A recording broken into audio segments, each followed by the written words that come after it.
Quatrième dizaine.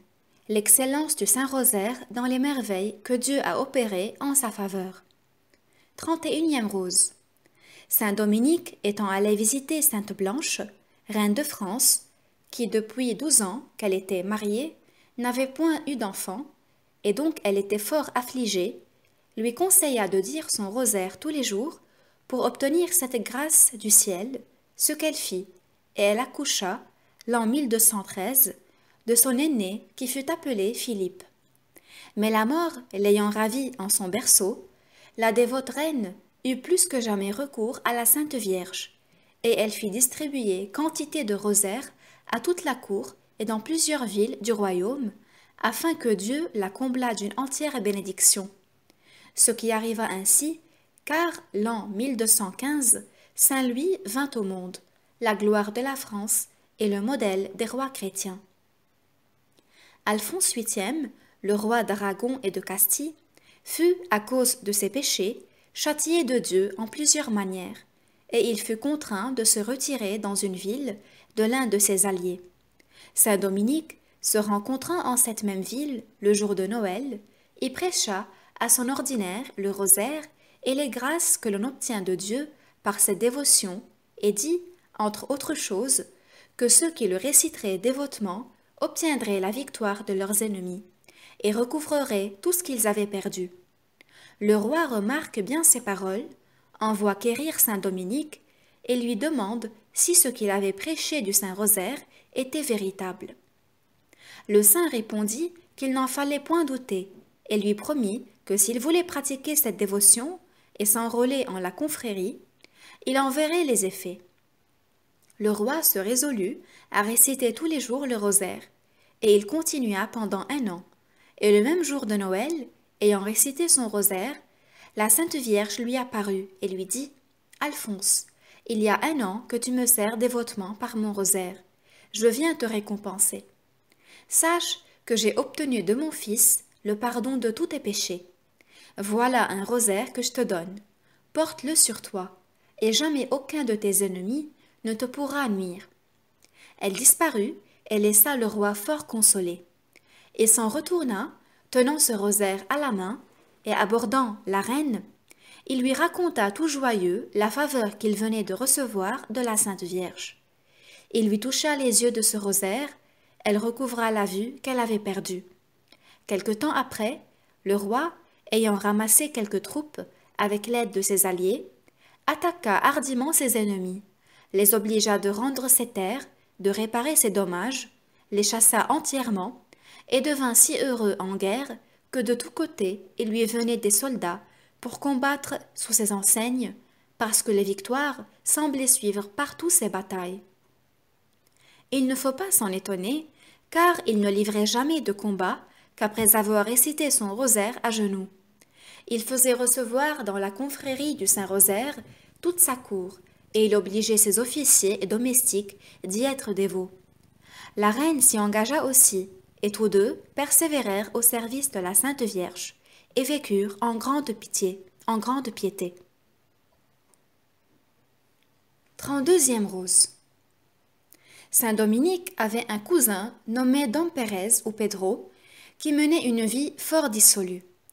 Ayant entendu que le saint prêchait les merveilles du Saint-Rosaire, et que plusieurs se convertissaient et changeaient de vie par ce moyen, il dit « J'avais perdu l'espérance de mon salut, mais je commence à prendre courage. Il faut que j'entende cet homme de Dieu. » Il vint donc un jour au sermon de Saint Dominique. Quand le saint le vit, il redoubla sa ferveur à tonner contre les vices, et il pria Dieu dans son cœur d'ouvrir les yeux de son cousin pour connaître l'état misérable de son âme. Dom Pérez fut d'abord un peu effrayé, mais il ne résolut pas de se convertir. Il retourna une autre fois au sermon et le saint, voyant que ce cœur endurci ne se convertissait pas sans quelque coup extraordinaire, il cria tout haut « Seigneur Jésus, faites voir à toute cette audience l'état où est celui qui vient d'entrer en votre maison. » Alors tout le peuple vit Dom Pérez environné d'une troupe de diables en forme de bêtes horribles qui le tenaient lié avec des chaînes de fer. Chacun s'enfuit tout effrayé qui de ça, qui de là, et lui fut encore plus épouvanté de se voir l'objet de l'horreur de tout le monde. Saint Dominique les fit tous arrêter, et il dit à ce seigneur: « Connaissez, malheureux, l'état déplorable où vous êtes. Jetez-vous aux pieds de la Sainte Vierge. » Il lui envoya un rosaire. « Prenez ce rosaire, récitez-le avec dévotion et repentance de vos péchés, et faites résolution de changer de vie. » Il se mit à genoux, récita le rosaire. Il se sentit inspiré de se confesser, ce qu'il fit avec une grande contrition. Le saint lui ordonna de dire tous les jours le saint rosaire. Il promit de le faire. Il écrivit lui-même son nom dans les confréries. Son visage, qui auparavant avait effrayé tout le monde, parut, sortant de l'église, brillant comme celui d'un ange. Il persévéra dans la dévotion du rosaire, il mena une vie fort réglée, et mourut heureusement. 33e rose. Saint Dominique, prêchant près de Carcassonne, le Saint-Rosaire, on lui amena un hérétique albigeois possédé de démons. Le saint l'exorcisa en présence d'une grande multitude de peuple. On tient qu'il y avait plus de 12 000 hommes à l'entendre. Les démons, qui possédaient ce pauvre misérable, étant obligés de répondre malgré eux aux interrogations que le saint leur faisait, ils dirent qu'ils étaient 15 000 dans le corps de ce misérable, parce qu'il avait attaqué les 15 mystères du rosaire, que par le rosaire qu'il prêchait, il mettait la terreur et l'épouvante dans tout l'enfer, et qu'il était l'homme du monde qu'ils haïssent davantage à cause des âmes qu'il leur enlevait par la dévotion du rosaire. Ils révélèrent plusieurs autres particularités. Saint Dominique, ayant jeté son rosaire au cou du possédé, leur demanda qui, de tous les saints du ciel, il craignait davantage et devait être plus aimé et honoré des hommes. À cette interrogation, ils firent des cris si épouvantables que la plupart des auditeurs, saisis d'effroi, tombèrent par terre. Ensuite, ces malins esprits, pour ne pas répondre, pleurèrent et se lamentèrent d'une manière si pitoyable, si touchante, que plusieurs des assistants en pleurèrent eux-mêmes, par une pitié naturelle. Ils disaient par la bouche du possédé d'un ton de voix lamentable: « Dominique, Dominique, aie pitié de nous, nous te promettons que nous ne te nuirons jamais. Toi qui as tant pitié des pécheurs et des misérables, aie pitié de nous, misérables. Hélas, nous souffrons. Pourquoi prends-tu plaisir à augmenter nos peines? Contente-toi des peines que nous endurons. Miséricorde, miséricorde, miséricorde. » Le saint, sans être touché des paroles tendres de ces esprits malheureux, leur répondit qu'il ne cesserait de les tourmenter jusqu'à ce qu'ils eussent répondu à la question.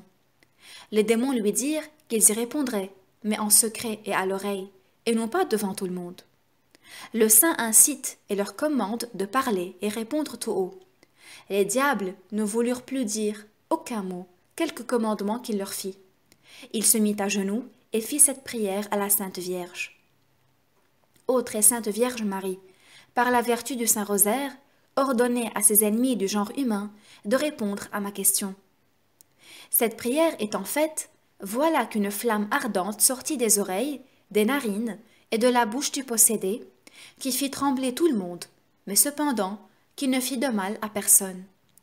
Alors les diables s'écrièrent: « Dominique, nous te prions, par la passion de Jésus-Christ et par les mérites de sa Sainte Mère et de tous les saints, que tu nous permettes de sortir de ce corps sans rien dire, car les anges, quand tu le voudras, te le révéleront. Ne sommes-nous pas des menteurs? Pourquoi veux-tu nous croire? Ne nous tourmente pas davantage, aie pitié de nous.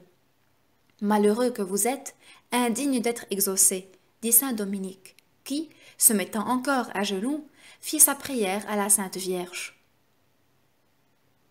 Il n'eut pas plus tôt fini sa prière qu'il vit la Sainte Vierge auprès de lui, entourée d'une grande multitude d'anges, qui, avec une verge d'or qu'elle tenait à la main, frappaient le démoniaque en lui disant « Réponds à mon serviteur Dominique selon sa demande. » Il faut remarquer que le peuple n'entendait ni ne voyait point la Sainte Vierge. Il n'y avait que saint Dominique. Alors les démons commencèrent à s'écrier en disant « Ô inimica nostra, ô nostra damnatrix, ô nostra inimica, ô nostra dominatrix, o confuso nostra, quare de quello de santisti, ut nos hic ita torqueres. Je traduirai tout ce que les démons commencèrent à s'écrier en français. Ô notre ennemi, ô notre ruine, ô notre confusion, pourquoi êtes-vous venus exprès du ciel pour nous tourmenter si fort? Faut-il que, malgré nous, ô avocat des pécheurs, qui les retirez des enfers, ô chemin très assuré du paradis, nous soyons obligés de dire toute la vérité? Faut-il que nous confessions devant tout le monde ce qui sera la cause de notre confusion et de notre ruine? Malheur à nous, malheur à nos princes des ténèbres. Écoutez donc, chrétiens, cette mère de Jésus-Christ est toute puissante pour empêcher que ses serviteurs ne tombent en enfer. C'est elle qui, comme un soleil, dissipe les ténèbres de nos mines, qui rompt nos pièges et rend toutes nos tentations inutiles et sans effet. Nous sommes contraints d'avouer qu'aucun de ceux qui persévèrent dans son service n'est damné avec nous.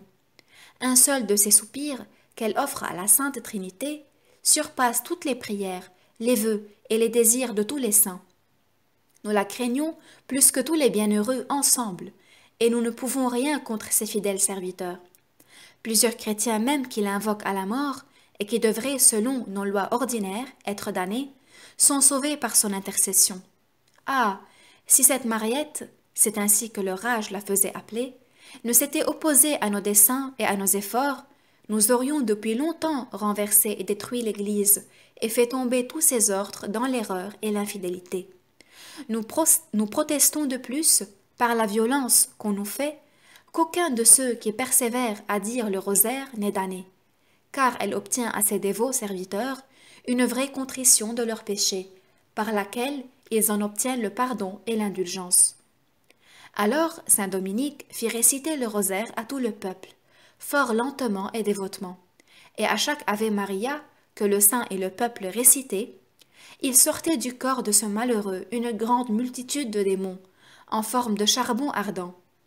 Les démons étant tous sortis et l'hérétique fut tout à fait délivré, la Sainte Vierge donna, quoique invisiblement, sa bénédiction à tout le peuple, qui en ressentit une joie très sensible. Ce miracle fut cause qu'un grand nombre d'hérétiques se convertirent et se mirent de la confrérie du Saint-Rosaire. 34e rose. Qui pourrait raconter les victoires que Simon, comte de Montfort, a remportées sur les Abilgeois, sous la protection de Notre-Dame du Rosaire? Elles sont si fameuses que le monde n'en a jamais vu de pareilles. Il défit une fois 10 000 hérétiques avec 500 hommes, une autre fois avec 30, et il demeura vainqueur de 3 000. Ensuite, avec 800 cavaliers et 1000 hommes d'infanterie, il tailla en pièces l'armée du roi d'Aragon, composée de 100 000 hommes, sans perdre qu'un seul cavalier et 8 soldats des siens. De quel danger la Sainte Vierge a-t-elle délivré Alain de Lanvalet, chevalier breton, qui combattait pour la foi contre les Abilgeois? Un jour, étant environné de ses ennemis de tous les côtés, la Sainte Vierge lança contre eux 150 pierres et le délivra de leurs mains. Un autre jour, son vaisseau ayant fait naufrage et étant près d'abîmer, cette bonne mère lui fit paraître 150 petites collines, par sur lesquelles il aborda en Bretagne.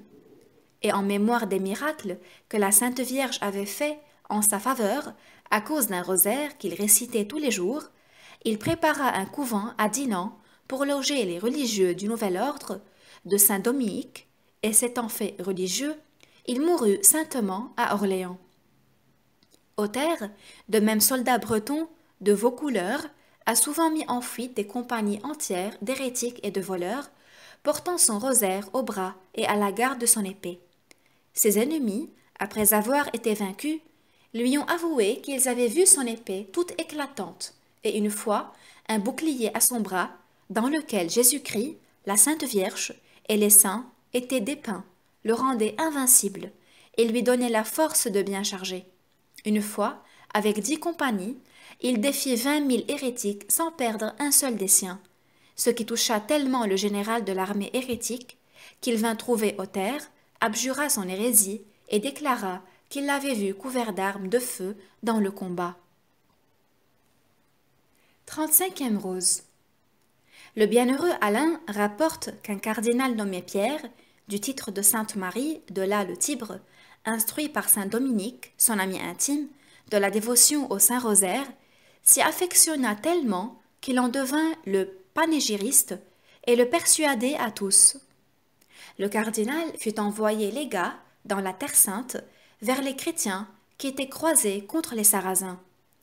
Il persuada si bien l'efficace du rosaire à l'armée chrétienne que tous, l'ayant embrassé pour implorer le secours du ciel dans un combat où il n'était que 3000, ils triomphèrent de 100 000. Les démons, comme nous avons vu, craignaient infiniment le rosaire. Saint Bernard dit que la salutation angélique leur donne la chasse et fait frémir l'enfer. Le bienheureux Alain assure qu'il a vu plusieurs personnes qui s'étaient livrées au diable, corps et âme, en renonçant au baptême et à Jésus-Christ, et puis, après avoir pris la dévotion du Saint-Rosaire, ont été délivrés de sa tyrannie. 36e rose. L'an 1578, une femme d'Anvers s'était donnée au démon par une cédule signée de son sang. Quelque temps après, elle en eut un sensible regret et un grand désir de réparer le mal qu'elle avait fait. Elle chercha un confesseur prudent et charitable pour savoir par quels moyens elle pourrait être affranchie de la puissance du diable. Elle trouva un prêtre sage et dévot qui lui conseilla d'aller trouver le père Henri, directeur de la confrérie du Saint-Rosaire, du couvent de Saint-Dominique, pour s'y faire enrôler et se confesser. Elle le demanda, et au lieu du père, elle trouva le diable, sous la figure d'un religieux, qui la reprit sévèrement et lui dit qu'elle n'avait plus de grâce à espérer de Dieu, ni de moyen de révoquer ce qu'elle avait signé, ce qui l'affligea fort. Mais elle ne perdit pas toute espérance en la miséricorde de Dieu. Elle retourna encore chercher le père, et elle trouva encore le diable, qui la rebuta comme auparavant. Elle retourna pour la 3e fois, et elle trouva, par la permission divine, le père Henri qu'elle cherchait, qui la reçut charitablement, l'exhorta à se confier en la bonté de Dieu et à faire une bonne confession. Il la reçut dans la confrérie et lui ordonna de réciter souvent le rosaire. Un jour, pendant la messe que le père célébrait pour elle, la Sainte Vierge Marie força le diable de lui rendre la cédule qu'elle avait signée, et ainsi elle fut délivrée par l'autorité de Marie et la dévotion du Saint-Rosaire. 37e rose. Un seigneur, qui avait plusieurs enfants, mit une de ses filles dans un monastère entièrement déréglé, où les religieuses ne respiraient que la vanité et les plaisirs. Le confesseur, homme fervent et dévot au Saint-Rosaire, désirant d'abord conduire cette jeune religieuse dans les pratiques d'une meilleure vie, lui ordonna de réciter tous les jours le rosaire, en l'honneur de la Sainte Vierge, méditant la vie, la passion et la gloire de Jésus. Elle agréa fort cette dévotion, et peu à peu, elle eut du dégoût du dérèglement de ses sœurs. Elle commença à aimer le silence et l'oraison, malgré les mépris et les railleries des autres qui la traitaient de bigote. En ce temps-là, un saint abbé, étant allé faire la visite dans ce monastère, eut une étrange vision, en son oraison. Il lui sembla voir une religieuse dans sa chambre en oraison, devant une grande dame d'une beauté admirable, accompagnée d'une troupe d'anges, lesquels, à coups de dard, enflammés, chassaient une multitude de démons qui voulaient entrer. Et ces esprits malins s'enfuyaient aux chambres des autres religieuses sous la figure de sales animaux, pour les exciter aux péchés auxquels plusieurs donnaient entrée. L'abbé connut, par cette vision, l'état malheureux de ce monastère, et pensa mourir de tristesse. Il fit venir la jeune religieuse et l'exhorta à la persévérance. En faisant réflexion sur l'excellence du rosaire, il prit dessein de réformer ces religieuses par cette dévotion. Il acheta de beaux rosaires qu'il donna à toutes les religieuses, les persuadant de le réciter tous les jours et leur promit, si elles voulaient bien le faire, de ne les contraindre jamais de se réformer. Elles reçurent agréablement ces rosaires et promirent de les réciter à cette condition. Peu à peu, elles quittèrent leur vanité, se portèrent au silence et à la récollection, et en moins d'1 an, elles demandèrent toute la réforme. Le rosaire opéra plus sur leur cœur que l'abbé n'aurait pu gagner par ses exhortations et son autorité. 38e rose. Une comtesse d'Espagne, ayant été instruite dans la dévotion du Saint-Rosaire par saint Dominique, le disait tous les jours avec des avancements merveilleux dans la vertu. Comme elle ne respirait que la perfection, elle demanda un jour à un prélat et fameux prédicateur quelques pratiques de perfection. Ce prélat lui dit qu'il fallait auparavant lui déclarer l'état de son âme et ses exercices de piété. Elle lui dit que le principal était le rosaire, qu'elle récitait tous les jours, méditant les mystères joyeux, douloureux et glorieux, avec un grand profit spirituel de son âme. L'évêque, ravi d'entendre expliquer les rares instructions qui sont renfermées dans les mystères, lui dit « Il y a 20 ans que je suis docteur en théologie. J'ai lu quantité d'excellentes pratiques de dévotion, mais je n'en ai pas connu de plus fructueuse ni de plus conforme au christianisme. Je veux vous imiter, je prêcherai le rosaire. » Il le fit avec un si heureux succès qu'à peu de temps, il vit un très grand changement de mœurs en son diocèse. Plusieurs conversions, restitutions et réconciliations. Les débauches, le jeu, le luxe cessèrent. La paix dans les familles, la dévotion et la charité commencèrent à fleurir. Changement d'autant plus admirable que cet évêque avait beaucoup travaillé à réformer son diocèse avec très peu de fruits. Pour mieux persuader la dévotion du rosaire, il emportait un beau à son côté et le montrait à ses auditeurs. Il disait « Sachez, mes frères, que le rosaire de la Sainte Vierge est si excellent que moi, qui suis votre évêque, docteur en théologie, en l'un et l'autre droit, je fais gloire de le porter toujours, comme la plus illustre marque de mon épiscopat et doctorat. » 39e rose. Un recteur d'une paroisse de Danemark racontait souvent, à la plus grande gloire de Dieu, et avec une grande joie de son âme, qu'il avait vu un pareil fruit de la dévotion du rosaire dans sa paroisse que cet évêque dans son diocèse. J'avais, disait-il, prêché toutes les matières les plus pressantes et les plus fructueuses, sans aucun profit. Je ne voyais aucun amendement dans ma paroisse. Enfin, je fis résolution de prêcher le Saint-Rosaire. J'en expliquai l'excellence et sa pratique, et je proteste qu'après avoir fait goûter cette dévotion à mon peuple, je vis un changement évident dans 6 mois.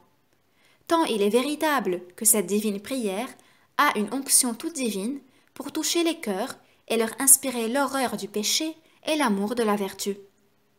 La Sainte Vierge dit un jour au bienheureux Alain, comme Dieu a choisi le salut angélique pour l'incarnation de son Verbe et la rédemption des hommes, ainsi, ceux qui désirent réformer les mœurs des peuples et les régénérer en Jésus-Christ, me doivent honorer et saluer par le même salut. Elle ajoute, « Je suis la voie par laquelle Dieu est venu aux hommes, et il faut qu'après Jésus-Christ, ils obtiennent la grâce et les vertus par mon moyen. » Pour moi, qui écris, j'ai appris par ma propre expérience la force de cette prière pour convertir les cœurs les plus endurcis.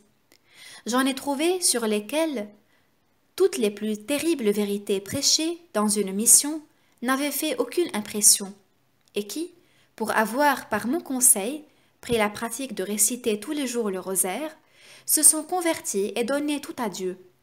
J'ai vu une infinie différence entre les mœurs des peuples des paroisses où j'avais fait des missions, parce que les uns, ayant quitté la pratique du chapelet et du rosaire, étaient retombés dans leurs péchés, et les autres, pour l'avoir conservé, s'étaient conservés dans la grâce de Dieu et augmentés tous les jours dans la vertu.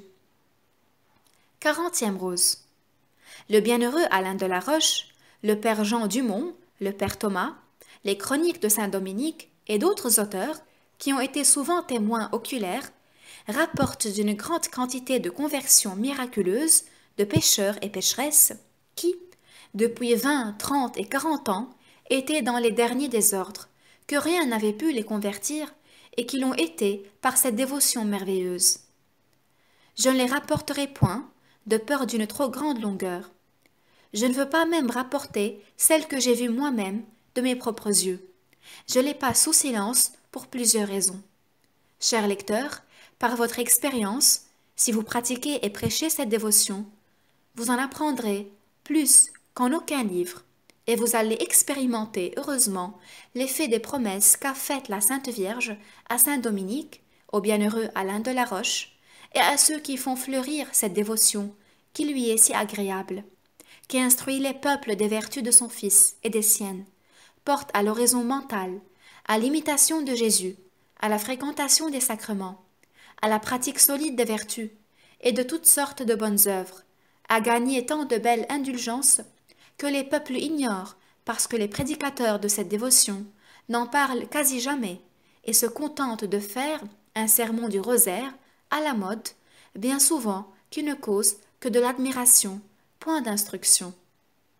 Enfin, je me contente de vous dire, avec le bienheureux Alain de la Roche, que le rosaire est une source et un magasin de toutes sortes de biens.